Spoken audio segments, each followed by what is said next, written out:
ইয়াৰ আগতে হৈছিল বুলি মই শুনিছিলোঁ, কিন্তু মই আজি বৰ্তমান মোৰ নিজ চকুৰে দেখা পালোঁ।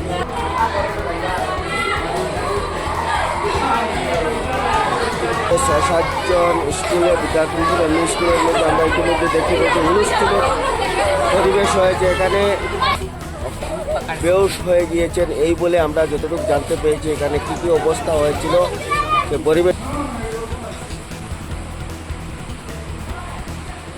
আজি মই এটা ঘটনা দেখিলোঁ স্কুলত। ইয়াৰ আগতে হৈছিল বুলি মই শুনিছিলোঁ, কিন্তু মই আজি বৰ্তমান মোৰ নিজ চকুৰে দেখা পালোঁ। আমাৰ ক্লাছ 6, 7, 8 ছাত্ৰ ছাত্ৰী বিশেষকৈ ছাত্ৰীসকলৰ মাজত এই প্ৰব্লেমটো দেখা দিছে। তেওঁলোকে অসুস্থ হৈ যায়, কিছুমানৰ পেট বিষাইছে আৰু কিছুমান মূৰৰ বিষত থাকিব পৰা নাই। আমি নিৰ্দিষ্ট পদক্ষেপ লৈছোঁ। পদক্ষেপ লোৱাৰ পিছত কিছু ভাল পাইছে যদিও আমি স্কুল কণ্ট্ৰলত ৰাখিব পৰা নাই। তেওঁলোকে অতিকৈ শংকিত হৈছে ছাত্ৰ ছাত্ৰীসকলৰ মাজত।